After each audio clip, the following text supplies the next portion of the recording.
ప్రవీణ్ గారు, ఇంకోటి ఏంటి అంటే భారతదేశంలో ఒక అమ్మాయిని దేవతలాగా పూజిస్తారు అని చెప్పి చాలా మంది అంటూ ఉంటారు. కానీ అదే అమ్మాయి ఒక ఏజ్ వచ్చినప్పుడు మెచ్యూర్ అయింది, లేదా ఆ అమ్మాయి కొన్ని సంవత్సరాలకి బహిష్ట అవుతుంది. అంత గొప్పగా పూజించిన అమ్మాయిని ఏం చేస్తారంటే ఒక మూలను కూర్చోబెడతారు, ఇంట్లో ఏమీ తాకొద్దు అంటారు. ఎందువల్ల అసలు ఇది ఇట్లా పురాణాల్లో కానీ వేదాల్లో కానీ ఏమైనా చెప్పబడిందా? స్త్రీ ఇట్లానే ఉండాలి, ఇక్కడే ఉండాలి, ఇలాంటి ఎందుకు వచ్చినాయి అసలు?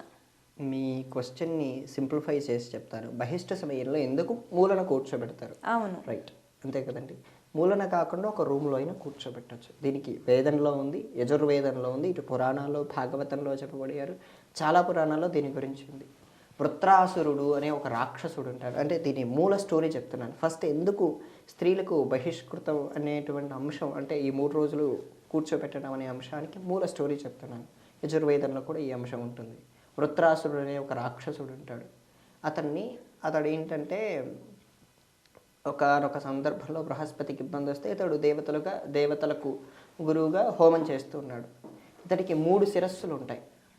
ఒకటి ఒకటి ఒకటి ఒక దాంట్లో అన్నం తింటాడు, ఒక దాంట్లో సోమపానం అవుతాడు, ఒక దాంట్లో మద్యపానం అవుతాడు. ఇలా ప్రహ్లాదుడు ఇతడు హోమం చేస్తున్నప్పుడు దేవతలకు కూడా హవిస్సులు ఇచ్చేవాడు. దేవతలకు ఆ హవిస్సు ఇస్తున్నా కానీ వాటిలో నుంచి కొంచెం తీసి రాక్షసులకు ఇచ్చేవాడు. రాక్షసులకు హవిస్సులు ఎప్పుడైతే ఇవ్వడం ప్రారంభమవుతుందో అప్పుడు వాళ్ళకు శక్తి వస్తుంది. ఉదాహరణకు మనకు అన్నం పెడతారు.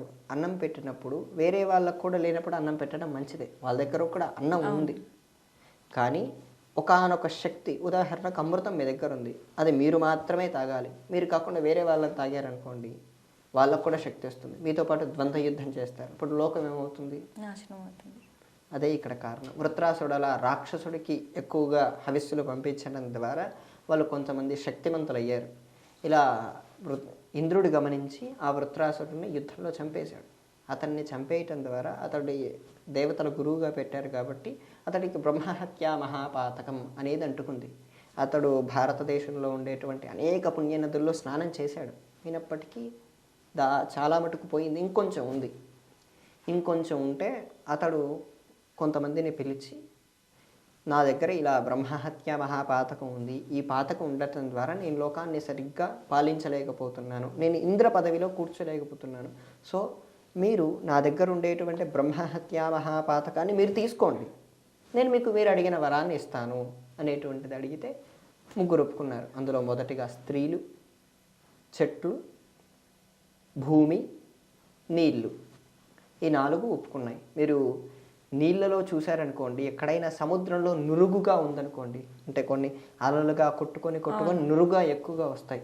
నురుగుగా ఎక్కువగా ఉండి అక్కడ కొంచెం మట్టిగా మలీనంగా ఉన్న ప్రదేశంలో ఆ నీటిలో స్నానం చేయకూడదు, ఆ నీటిలో తాకకూడదు అనేటువంటిది.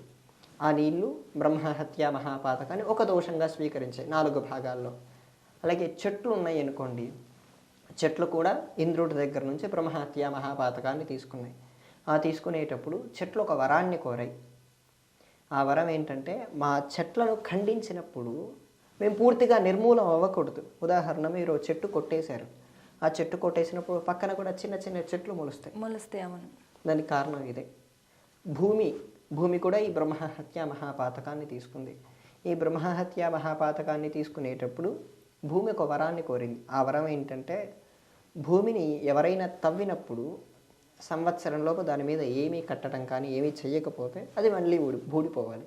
ఉదాహరణకి ఇక్కడే మనం తవ్వామనుకోండి, ఒక 6-7 నెలల్లోపు వచ్చి చూస్తే అది మళ్ళీ బూడిపోతుంది. అది వర్షం వల్ల కానీ మట్టి వల్ల కానీ ఏదైనా కానీ అది ఆవరం వల్లనే. అలాగే స్త్రీలు కూడా ఈ బ్రహ్మహత్య మహాపాతకాన్ని తీసుకున్నారు.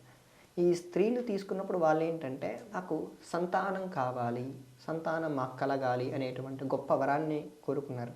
నిజానికి సంతానం కలగటం అనేటువంటిది స్త్రీకి మాత్రమే చెందినటువంటి ఒక గొప్ప వరం, అవునా కాదా? ఎందుకంటే మాతృదేవో భవ అని తల్లిని మాత్రమే అంటారు.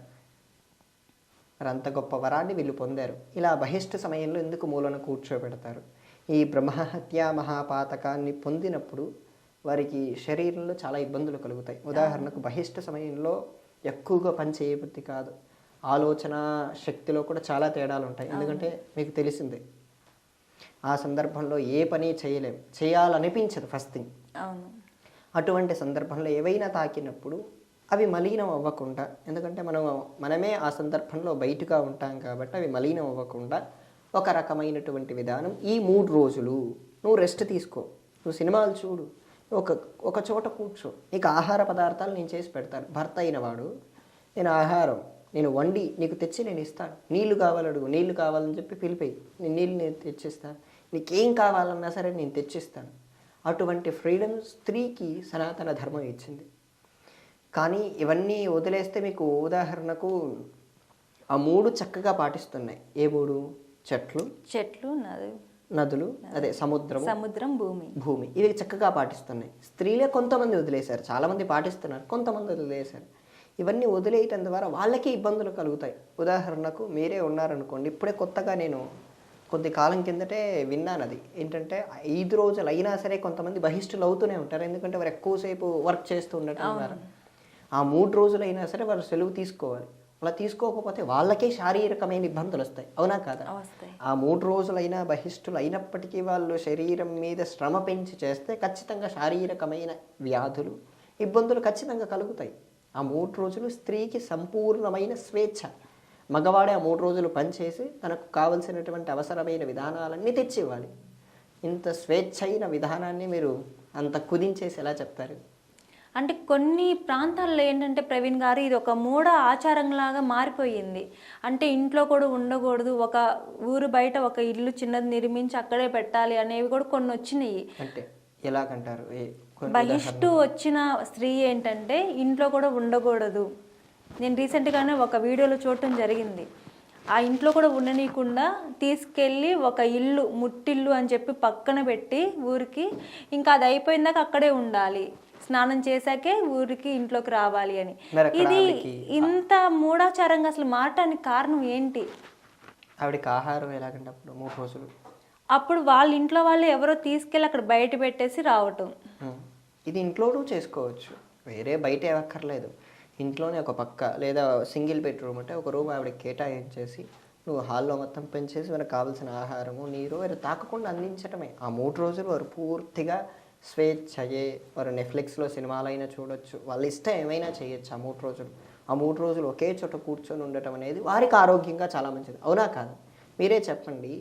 ఆ 3 రోజులు బహిష్టు అయినప్పుడు పని చేయటం ఉత్తమమా కాదా మీ పరంగా? ఎందుకంటే నేను చెప్పటం అనేటువంటి నేను అనుభవించట్లేదు, నాకు తెలియదు కాబట్టి, మీకు తెలిసింది కాబట్టి మీరు చెప్పండి.